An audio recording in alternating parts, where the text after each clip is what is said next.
북극해에 가면 거대한 그린란드라는 섬이 있습니다. 그 바다 위에 산 같은 빙산이 떠다니는데 그 모습이 장관이라고 합니다. 그곳을 관광을 갔던 아버지와 아들의 대화입니다. 아빠, 저렇게 큰 얼음산은 모두 한 방향으로 가는데 작은 얼음 조각들은 제멋대로 움직이는 거예요. 아버지는 아들의 머리를 쓰다듬으며 이렇게 말을 했습니다. 빙산은 바다 아래에 70 내지 80%가 감추어져 있단다. 그래서 바다 깊숙한 곳에 흐르는 조류를 따라 움직이기 때문에 한 방향으로 움직이는 거지. 그러나 작은 얼음덩이는 수면에 스치는 바람과 물결에 의하여 움직이는 거란다. 그래서 바람 부는 대로 물결 움직이는 대로 제 멋대로 움직이는 거란다라는 대답을 해 주었다는 이야기가 있습니다. 저와 여러분들은 인생의 걸음을 걸으면서 무엇에 의하여 움직이고 있습니까? 내 인생이 걸어가는 방향이 무엇으로 인해서 그 방향으로 가고 있는 것입니까?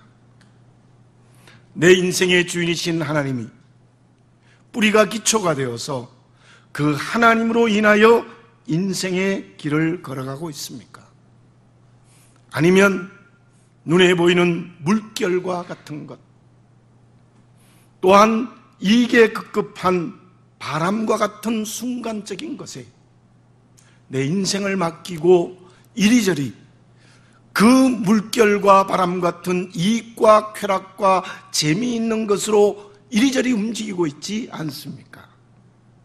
그들 중에 우리는 선택을 하며 사는 것이 하나님의 형상으로 창조된 인간의 걸음입니다. 우리는 오늘 하나님께 예배를 드리면서 내 인생의 길에 깊이 흐르는 조류와 같은 하나님의 손길이 있다는 것을 눈을 들어보는 역사가 먼저 일어나시기 바랍니다. 환경과 관계의 눈에 보이는 것을 넘어서는 하나님의 뜻, 하나님의 손길, 그것이 나의 선택일 때 그 사람은 그리스도인이라고 말을 할 수 있습니다.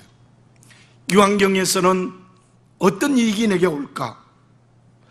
저 관계에서는 어떻게 내 인생에 재미있고 쾌락이 되는 길이 있을까? 그래서 내가 보기에 좋은 것을 선택하고 있지 않습니까?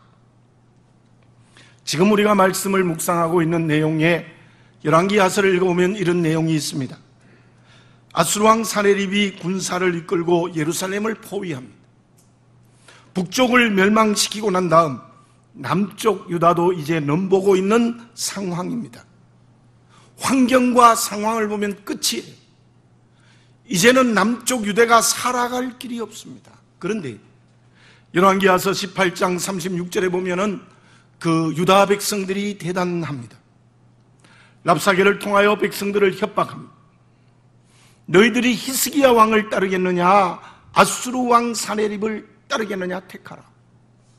아수르 왕을 따라오면 너희들을 사는 장소를 옮겨서 풍성한 곳을 허락하여 주겠다라고 회유를 합니다. 근데 그때 유다 백성들은 한마디도 대답지 않습니다. 왜 그렇습니까? 히스기야 왕의 말을 순종했기 때문입니다. 그 말을 다르게 설명하면 그때 유다 백성들은 하나님을 선택했습니다. 눈에 보이는 아수르 왕의 풍요한 것을 미혹하는 그걸 선택하는 것이 아니라 히스기야 왕의 명령인 하나님을 선택했습니다. 나라가 멸망할 것 같습니다. 그때 히스기야 왕은 자기의 과거의 잘못을 철저히 회개하고 사네립의 협박 편지를 들고 성전에 올라갑니다. 그리고 그 협박 편지를 하나님 앞에 내어놓고 아마 울며 혼신의 힘을 다하여 기도드립니다. 그때 이사야의 예언을 듣습니다. 결과는 어떻게 되었을까요? 하나님께서는 하나님의 사자를 보내어 하루아침에 아수르 군사 18만 5천 명을 죽은 송장을 만들어 버렸습니다. 그리고 사내입은 돌아가서 니느웨에 거주할 때에 칼에 맞아 죽는 비참한 결과가 주어진 것입니다. 이스라엘 백성들의 선택, 히스기야 왕의 선택은 민족을 살렸습니다. 그러나 우리가 열왕기 상하서를 읽어보면 유다와 이스라엘의 왕이 끊임없이 우상을 섬깁니다. 그리하여 어려움을 겪고 외침을 받고 결국 북쪽 이스라엘은 그 때문에 나라가 멸망해버리고 마는 것이지요. 단순히 이스라엘과 유다의 역사로 읽는 것이 아니라 열왕기 상하서를 읽으면서 분명히 볼 수 있는 것은 한 사람의 선택이 민족을 살릴 수도 있고 한 사람의 선택이 민족을 멸망으로 끌고 갈 수도 있다는 것을 분명히 볼 수 있습니다. 하와는 하나님의 울타리 안에 살았습니다. 에덴 동산은 생명의 동산, 은혜의 동산, 풍요의 동산입니다. 그러나 그곳에도 사단이 있었습니다.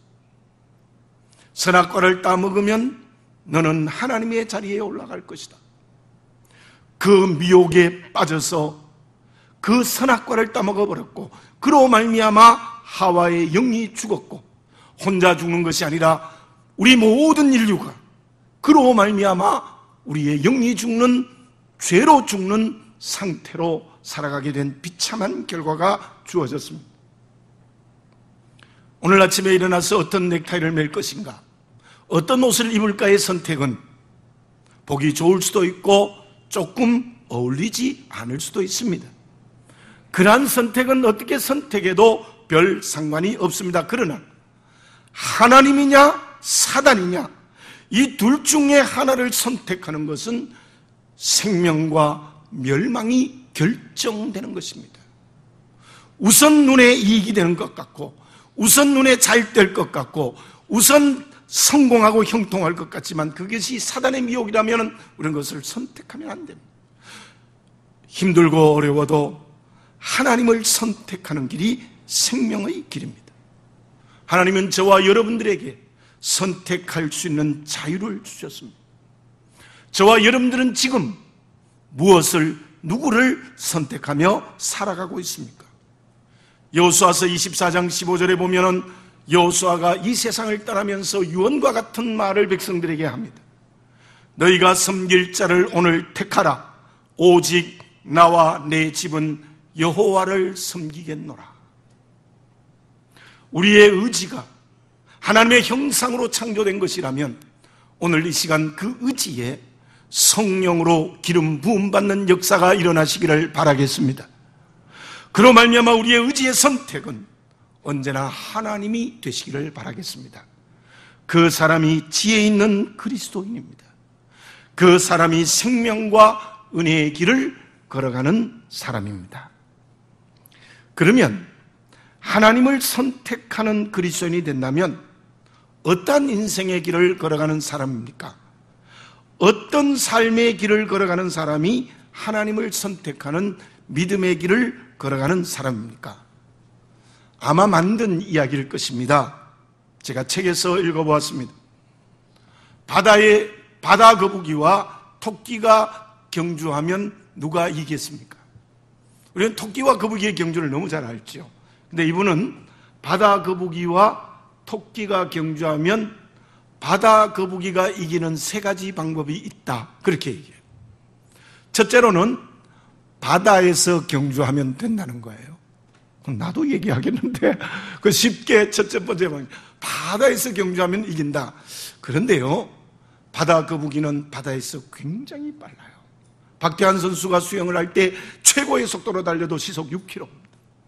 근데 이 바다 거북이는 바다에서 시속 32km를 달려요. 굉장히 빠른 거죠. 시속 32km면요, 이거 엄청나게 빨리 달리는 겁니다. 그래서 이긴다는 거예요. 두 번째 방법은 내리막길에서 경주하면 된다라는 거예요. 저는 시골에 자랐기 때문에 눈 오면 산에 가서 토끼 잡은 적이 있어요. 어떻게 잡는지 아십니까? 내리막길로 몰면 여지없이 잡습니다. 꼼짝을 못해요. 우리 토끼는 다리가 앞다리가 짧아서 내리막길로 뛸 수가 없어요. 근데 거북이는요, 머리를 쏙 안으로 내밀고 구르면은 전속력으로 달릴 수 있는 거예요. 그래서 바다 거북이가 이긴다는 거예요. 세 번째 방법은 오래 달리기를 하면 이긴다. 그 오래 달리기는 단순한 오래 달리기가 아니라 평생을 달리기 경주를 하면 이긴다는 거예요. 토끼는 수명이 길어봐야 8년에서 12년, 거북이는 약 150년을 평균 수명입니다. 그런 경주가 안 되겠죠. 평생 오래 달리기를 하면 이긴다는 거예요. 그런데요, 이 이야기는 어떤 경영학자가 얘기한 거예요. 왜 이 경영학자가 이 이야기를 했는가 하면은 사업을 하는 사람들에게 경종을 주는 이야기예요. 사업을 하는데 어렵다, 안 된다, 방법이 없다, 실패했다, 안 된다, 그러면 그 사람은 안 된다는 거예요. 그러나 사업이 어떻게 어렵다 할지라도 될 수 있는 방법이 있다면서 이 이야기를 한 거예요. 바다 거북이하고 토끼가 경주하면 토끼가 이기죠. 그러나 바다 거북이가 이길 수 있는 이 세 가지 방법이 있는 것처럼 사업도 안 된다, 어렵다 그렇게 말하지 말고 아이디어, 방법 찾아봐라. 있다라는 이야기를 어떤 경영학자의 이야기입니다. 자, 여러분들, 우리가 하나님을 선택하는 믿음의 길이 쉽습니까? 어렵습니까? 어렵습니다. 힘듭니다. 안 될 것 같습니다. 정말 하나님의 선택하는 것이 정말 어렵습니다, 실제로. 여러분, 사단을 선택하는 건 쉬워요. 정말 쉽습니다. 여러분들, 믿음을 제외하고도 그래요. 여러분들 하루 종일 놀고 밤새도록 노는 건 누구나 할 수 있어요. 그러나 정말 밤새도록 연구하고 공부하고 창조적 능력을 키우는 건 어렵습니다. 그렇게 만들어져 있어요. 그러니 하나님을 선택하는 믿음으로 산다는 게 얼마나 어렵겠습니까? 얼마나 힘들겠습니까? 그러나 하나님을 선택하는 방법을 하나님은 언제나 주고 계신다는 것입니다. 자, 8절을 봉독해 드립니다. 자기 육체를 위하여 심는 자는 육체로부터 썩어진 것을 거두고 성령을 위하여 심는 자는 성령으로 영생을 거두리라. 자기 육체를 위하여 심는 자는 썩어질 것을 거두고 성령을 위하여 심는 자는 영원한 생명을 거두리라. 자, 우리가 하나님을 선택하는 믿음의 길의 방법은, 오늘 성경 말씀의 대답은 육체를 위하여 심지 말고 성령을 위하여 심으면 된다라는 거예요. 성령을 위하여 심으면 되는 거예요. 로마서 8장 14절에 이런 말씀이 있습니다. 하나님의 영으로 인도하심을 받는 사람은 곧 하나님의 아들이라. 하나님의 자녀가 되었으면 성령을 위하여 심어야 된다는 거예요. 하나님의 인도함을 따라가야 된다는 거예요. 로마서 8장 8절에 보면은 육신에 있는 자들은 하나님을 기쁘시게 할 수 없느니라. 아무리 성공하고 출세한다 할지라도 육체를 위하여 심는 자는 하나님을 기쁘시게 할 수 없어요. 자, 그런데 우리 갈라디아서의 전체 내용을 가만히 한번 생각해 봅시다. 갈라디아서 전체의 중심 내용은 무엇인가 하면은 십자가의 은혜로 구원이 있느냐, 할례로 구원이 있느냐의 두 가지의 싸움이에요.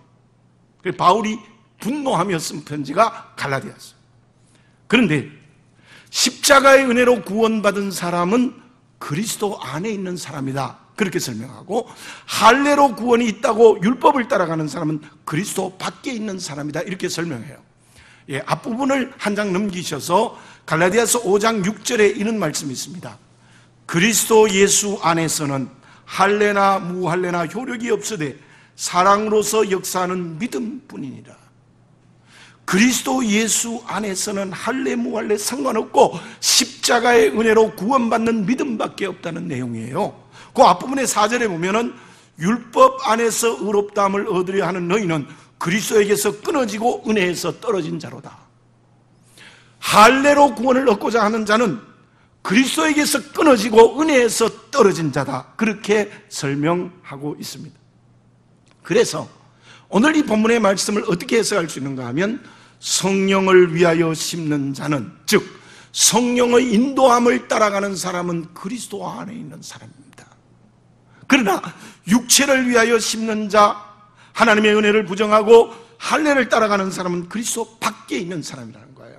이 말씀을 좀 축약하여 설명을 드리면 성령을 위하여 심는 자는 그리스도 안에 있는 사람이고 육체를 위하여 심는 자는 그리스도 밖에 있는 사람입니다. 자, 그렇다면 오늘 본문의 말씀을 좀 더 유의 깊게 보아야 될 부분이 있습니다.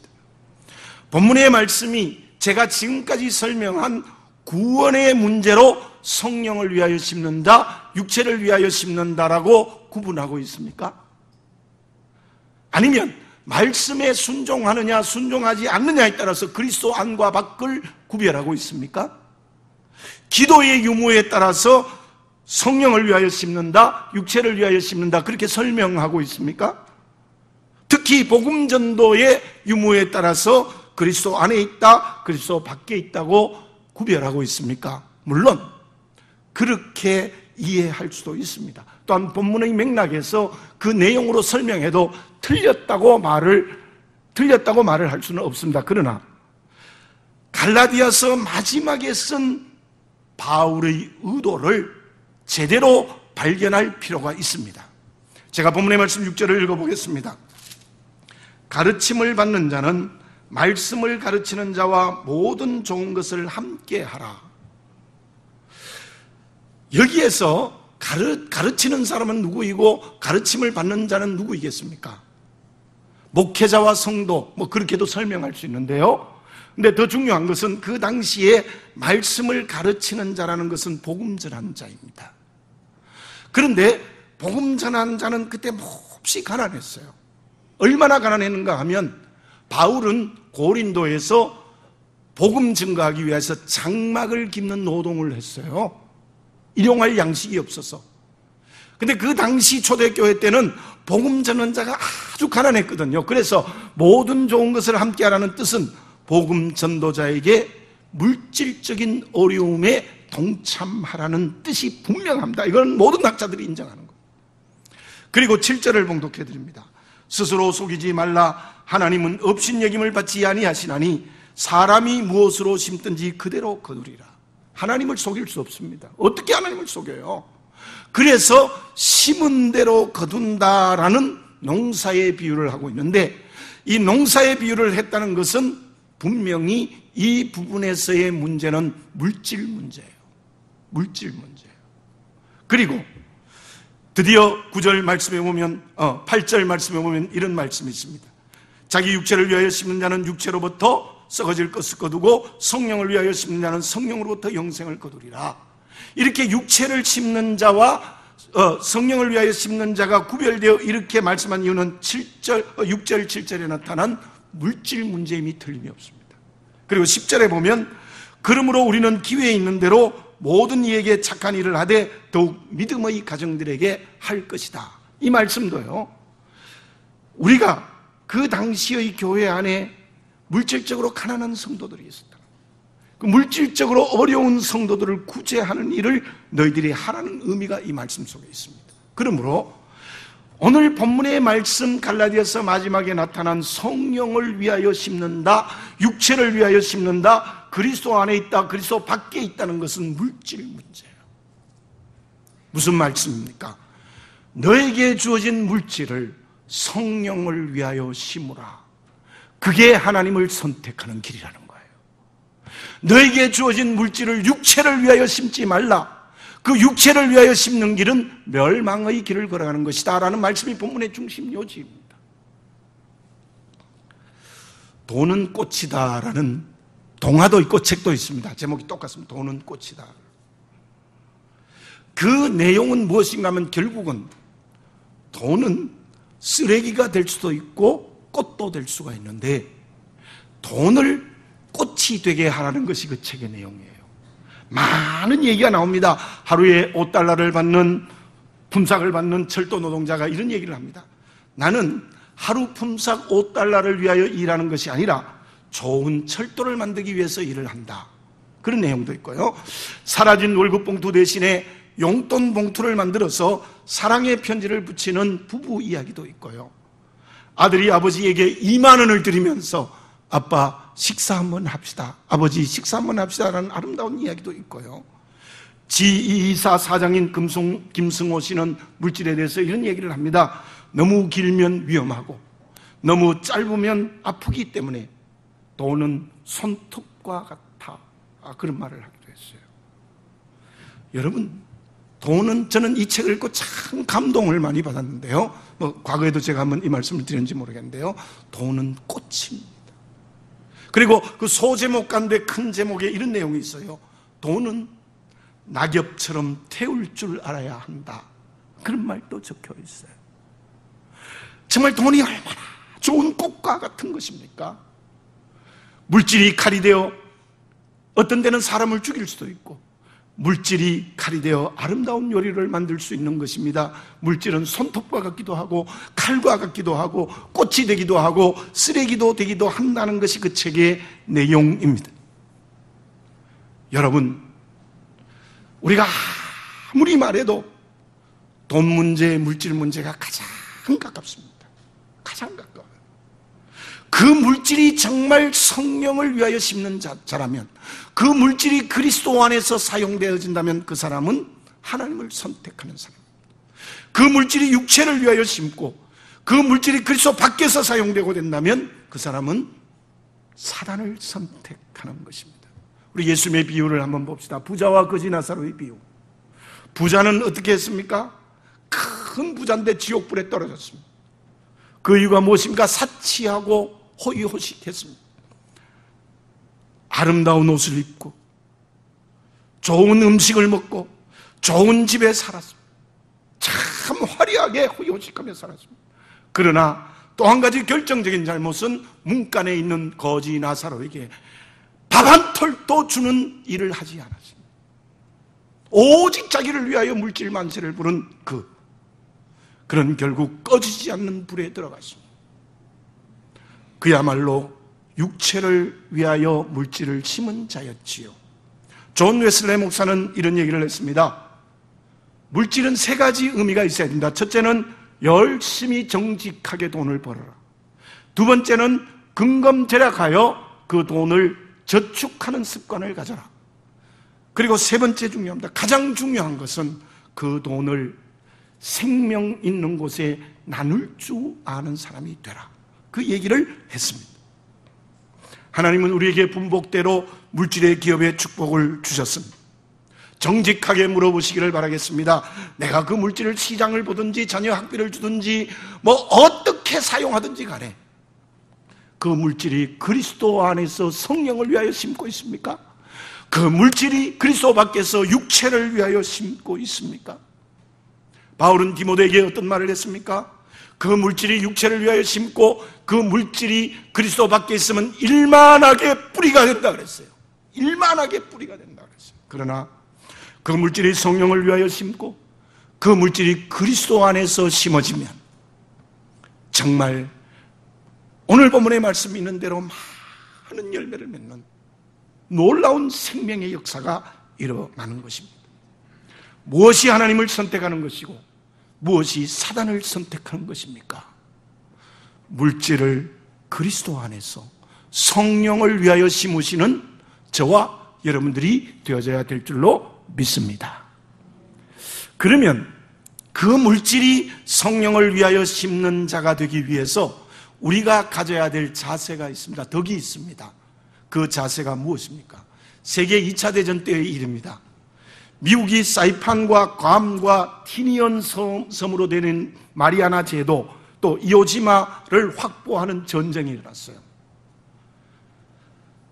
이 미군이 엄청나게 큰 피해를 받았어요. 그 작은 섬을 점령하기 위하여 10,000명에 달하는 군사가 죽었습니다. 2차 대전 전체에서 미군이 죽은 숫자가 100,000이래요.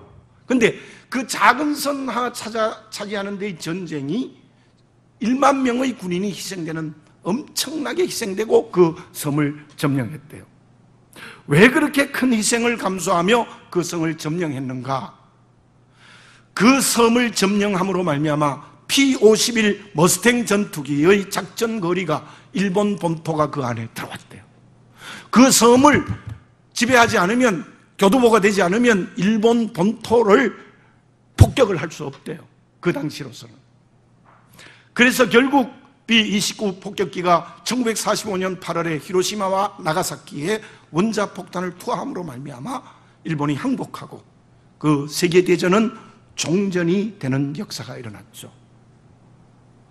바로 큰 희생이 있었지만은 바로 그 작은 섬 마리아나 제도와 요지마를 교두보로 삼은 그것 때문에 그 2차 대전을 종전시킬 수 있는 것이 되어졌다는 것입니다.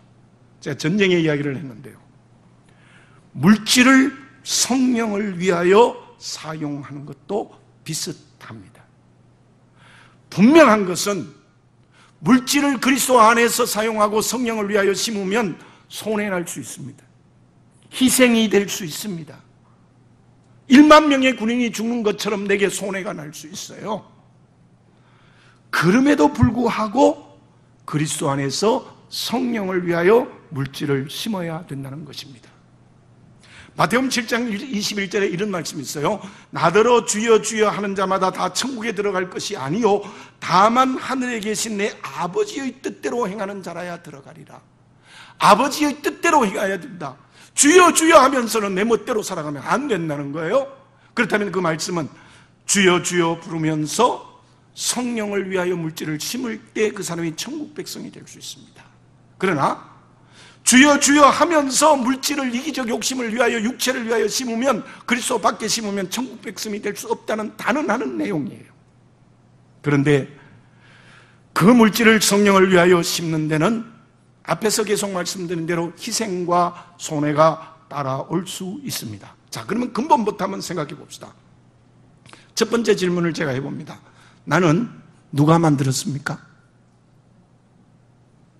그럼 대답해 보세요. 아빠, 엄마가 만들었어요. 네, 맞죠? 나는 누가 만들었습니까? 하나님이 창조하셨습니다. 맞죠? 대답 좀 해보세요. 네. 네. 나는 하나님 만드셨죠? 네. 그리고 나는 누가 구원했습니까? 예, 예수 그리스도의 십자가의 은혜로 우리는 구원받았습니다. 그렇다면 내게 있는 모든 것의 주인은 누구이십니까? 그건 대답하기 싫으세요? 네, 그 하나님이 주인. 그렇다면 내게 있는 모든 물질은 주인이 하나님이세요. 십자가의 은혜로 구원받은 하나님의 자녀가 됐으면 내 것이라는 착각을 버리셔야 돼요. 내게 있는 모든 물질 하나님이 주인이에요.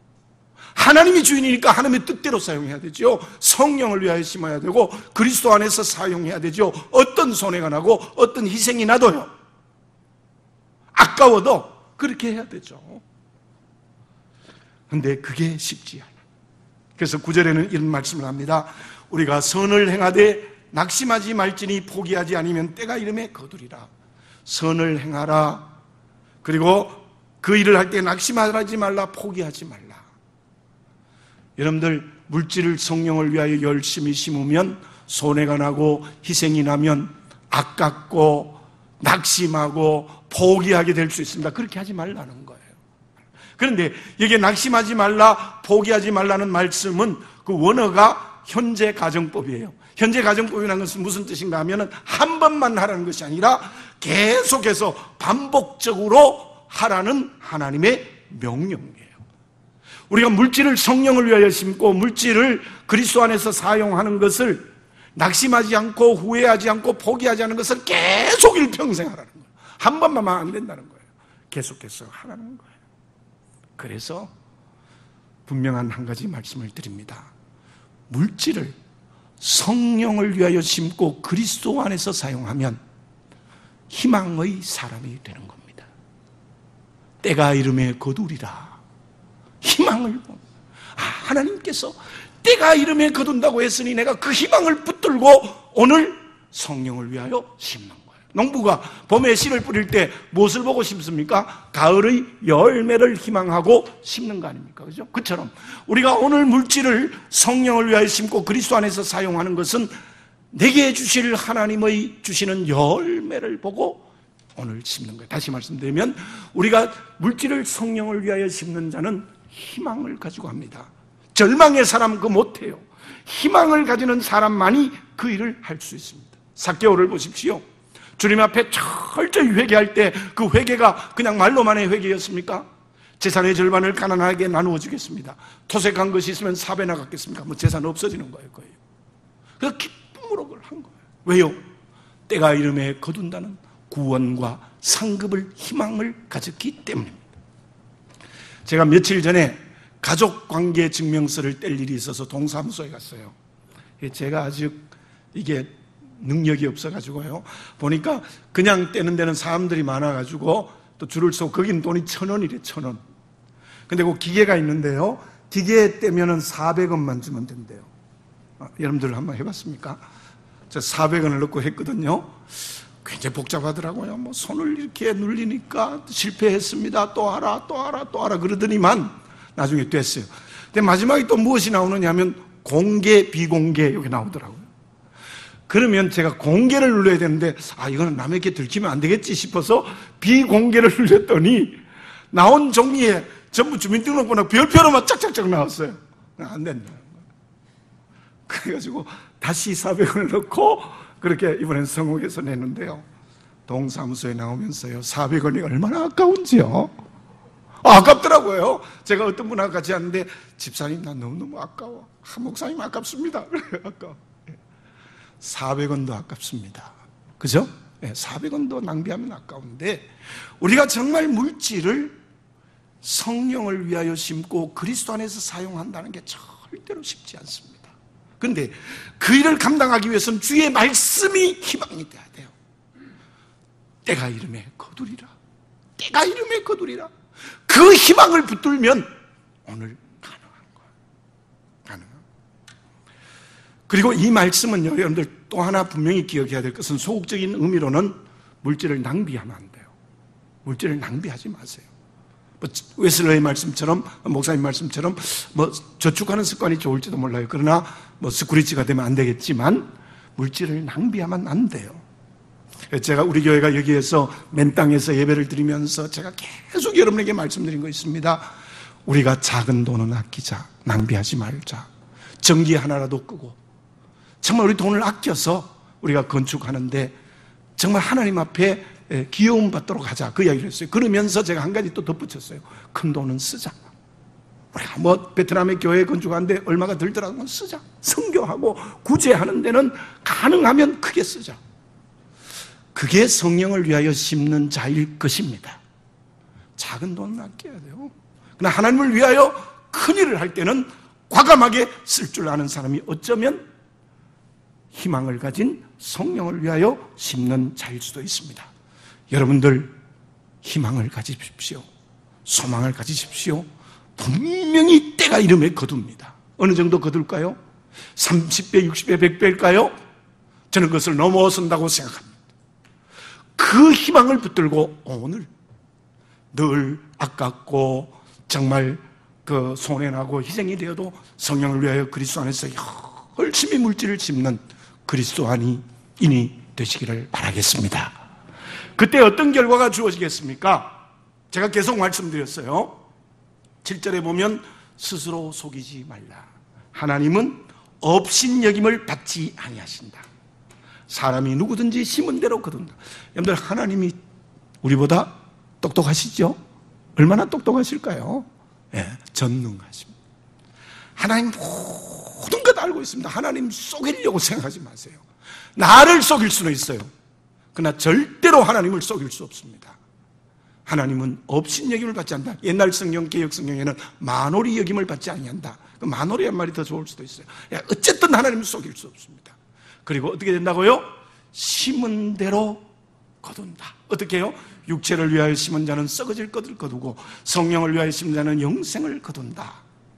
때가 이름에 거두리라. 여러분들 하나님께서 반드시 열매를 주십니다. 어떻게 해요?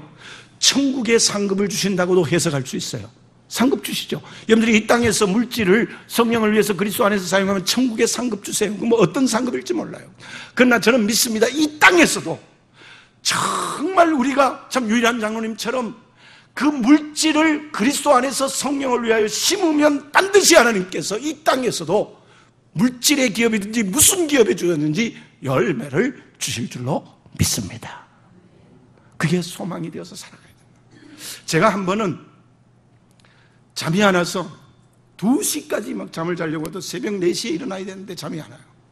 그래서 거실에 가서 기독교 방송 TV를 틀었어요. 틀었더니 옥하는 목사님이 설교를 하세요.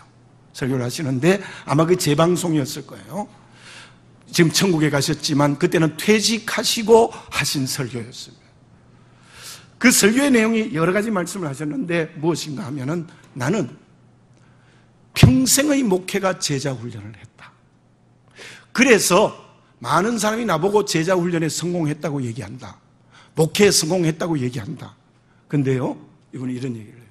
나는 제자 훈련에 실패했다. 그러면서 이런 말을 붙여요. 예수 그리스도의 진실된 제자는 물질과의 관계를 바로 맺은 사람이다. 그 얘기를 하시더라고요. 그게 목회적 결론이래요. 전 충격을 받았습니다. 그 설교를 들어.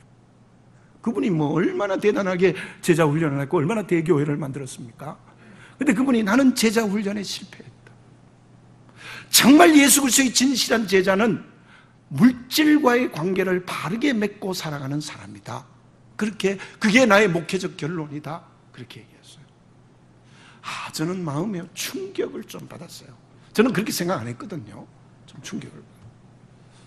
사랑하는 교회 여러분들, 우린 자본주의 문화에서 살아갑니다. 또 물질이 필요합니다.